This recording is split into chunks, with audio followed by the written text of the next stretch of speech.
Hello everyone, welcome to मीहास wonderful garden. आज का मेरा पौधा है गुड़हल का पौधा। आज है जनवरी की 27 तारीख और अगर टेम्परेचर की बात करी जाए तो 12 से 14 डिग्री सेंटीग्रेड है। ये जो टेम्परेचर होता है ये गुड़हल के प्लांट की ग्रोथ का बहुत ही अच्छा टाइम होता है। अभी तक जो प्लांट आपका मुरझाया सा गार्डन में पड़ा था, अब उस पर काम करने का समय आ चुका है। हालांकि रात का टेम्परेचर बहुत ही डाउन है तो बहुत ही ज़्यादा हार्ड वर्क इस पर नहीं किया जा सकता है। अगर वर्क की बात की जाए तो 4 वर्क होते हैं जो मार्च तक अवश्य कर लेना चाहिए। इस पे मार्च या फरवरी ही तक आप कर लेते हैं तभी आपको मार्च में बहुत ही अच्छी फ्लावरिंग होगी मिलेगी। तो अगर वर्क की बात की जाए तो 4 मैंने बोला, जैसे कि हार्ड प्रूनिंग है। हार्ड प्रूनिंग जो बहुत ही नीचे से पौधे को कट कर देना। दूसरा, अगर प्लांट आपका बहुत पुराना है, जैसे कि अगर साल भर पुराना भी है प्लांट और एक ही पॉट में लगा हुआ है तो उसको आपको निकालना होगा पॉट से बाहर और उसकी रूट कट करके अच्छी मिट्टी और फर्टिलाइज़र के साथ में लगा देना होगा। इसको कहते हैं रूट ट्रीटमेंट। जो तीसरा वर्क होता है सॉफ्ट प्रूनिंग। सॉफ्ट प्रूनिंग तो आप समझ ही चुके होंगे। और चौथा जो वर्क होता है रूट फिलिंग। रूट फिलिंग वो होता है जो अगर प्लांट आपका 5-6 महीने पुराना है तो उसको रूट फिलिंग उसमें की जाती है। रूट फिलिंग मतलब ढेर सारी फर्टिलाइज़र उसको देना। तो रूट फिलिंग ही मैं आज करने जा रही हूँ, वही मैं आपके साथ शेयर करूँगी आगे। और सबसे पहले जो एक बहुत ज़्यादा गुड़हल में प्रॉब्लम देखने को आता है और इस मौसम में भी आपको देखने को मिलेगी, वो है ब्लैक एफिड्स। ब्लैक एफिड्स मतलब कलियों में काले काले से कीड़े हो जाते हैं, या अगर कलियां नहीं भी आपके प्लांट में बन रही हैं तो प्लांट की जो पत्तियां होती हैं वो उसमें ब्लैक कलर के, जैसे आप देख रहे हैं, ब्लैक कलर के इफेक्ट्स लग जाते हैं जिससे प्लांट की ग्रोथ रुक जाती है। तो उसका पहले ट्रीटमेंट कर लेना ज़रूरी होता है। तो अगर ऐसी कोई प्रॉब्लम है, आप अपने प्लांट को अच्छे से चेक करिए। कोई कीड़े मकोड़े अगर लगे हैं तो जो अगर नेचुरल बात की जाए तो जो नीम की पत्तियां होती हैं, अगर आपके पास में आसपास में कहीं नीम का प्लांट लगा है तो उसकी ढेर सारी पत्तियां तोड़ लाइए और उसको पानी में खूब अच्छे से उबाल लीजिए। जब वो पानी ठंडा हो जाए तो उसमें थोड़ा सा हैंड वॉश मिक्स करिए और इन पत्तियों पर छिड़क दीजिए। चूँकि ये घरेलू चीज़ें हैं तो इसको आपको बार बार करना होगा। बार बार क्या मतलब 3-4 बार तो देखिए करना ही होगा। 3-4 बार आप प्रयोग करेंगे, नीम की पत्ती के पानी से स्प्रे करेंगे तो ये सारे जो कीड़े मकोड़े हैं ये भाग जाएंगे। तो ये एक नेचुरल तरीका है। अगर आप इतना नहीं करना चाहते तो सीधा सा नीम ऑयल ले आइए और उसमें हैंड वॉश मिक्स करके सादे पानी के साथ में वो उसको आप स्प्रे कर दीजिए। ये वो चीज़ें हैं जो आसानी से हो जाती हैं। बाकी आप केमिकल का भी प्रयोग कर सकते हैं, लेकिन केमिकल का जितना कम प्रयोग करें उतना ही अच्छा है। तो अब बात कर लेते हैं इनके फर्टिलाइज़र का। तो आप ये प्लांट देख रहे हैं, ये प्लांट मैंने अक्टूबर में ख़रीदा था और अक्टूबर नवंबर ये जो सर्दियों के दिन होते हैं वो तो आप जानते ही हैं, प्लांट पर बिल्कुल भी, गुड़हल के प्लांट पर बिल्कुल भी ग्रोथ नहीं होती है। तो ये जिस कंडीशन में मैंने ख़रीदा था वो उसी कंडीशन में, बस थोड़ा बहुत इसने फ्लावरिंग शायद सर्दियों में 5-6 फ्लावर ही दिए हैं और कलियां हालांकि लगी हुई हैं। तो इन कलियों को तो मैं पहले रिमूव कर दूंगी, क्योंकि अगर कलियां ये खिलने लगेंगी तो प्लांट अच्छे से ग्रोथ नहीं कर पाएगा। तो अगर आप चाहते हैं कि प्लांट खूब अच्छे से ग्रोथ करे तो इन कलियों को पहले हटाना पड़ेगा। जो कलर मुझे देखना था तो एक कली मैंने छोड़ दी थी जिसका फ्लावर आपने देखा पहले। तो इन सब भी कलियों को हम पहले रिमूव कर देंगे और फिर हम इस पे काम करेंगे। तो अगर आपने भी ऐसा कोई प्लांट ख़रीदा है जो रिसेंटली अभी ख़रीदा है सर्दियों में, तो उस पे जो मैं काम करने जा रही हूँ वही आप करिए।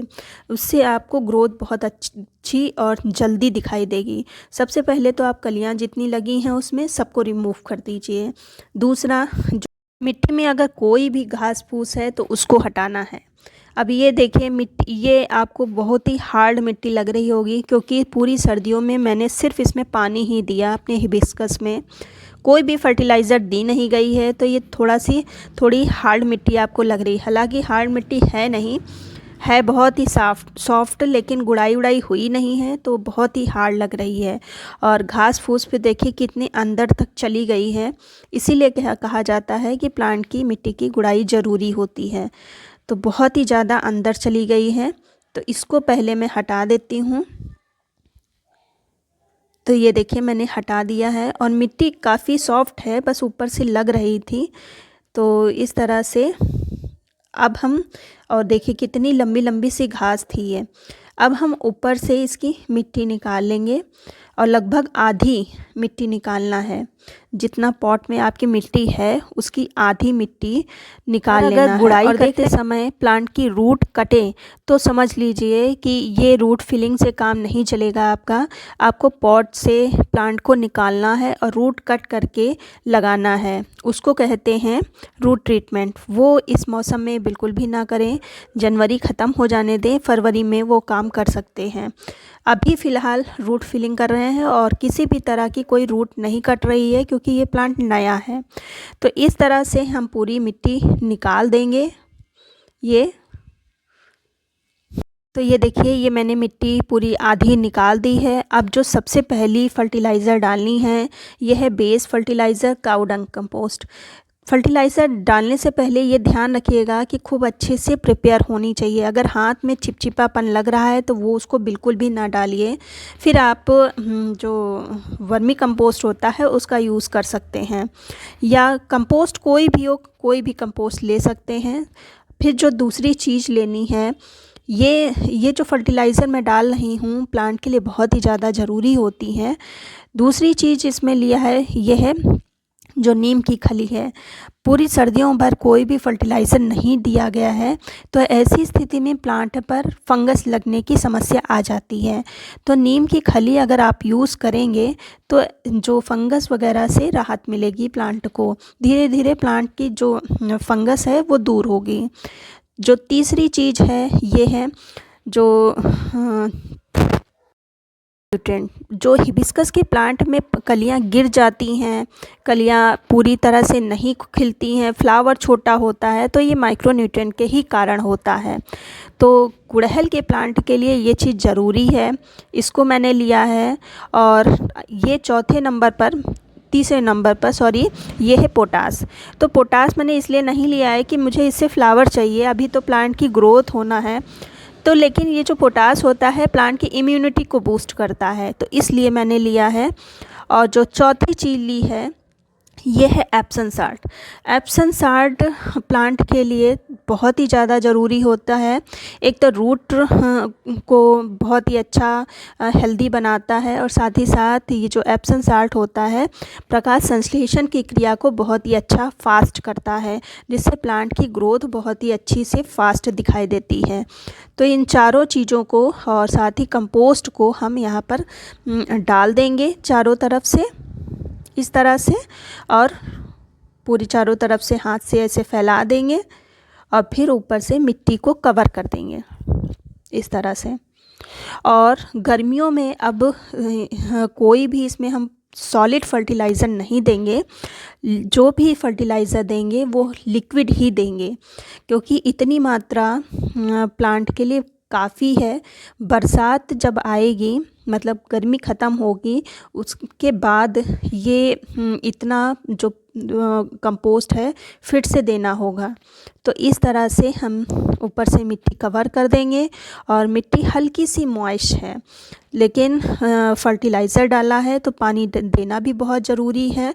तो हल्की सी छींटे बस पानी की मारेंगे, बहुत ही ज़्यादा पानी नहीं देंगे। एक बार मिट्टी सूख जाएगी तब हम इसमें ढेर सारा पानी दे देंगे। हिबिस्कस के प्लांट की ख़राब होने की सबसे प्रमुख कारण यही होता है ओवर वाटरिंग। तो जब इसकी पत्तियां बिल्कुल लटक जाएं तभी आप इस पे पानी दीजिए।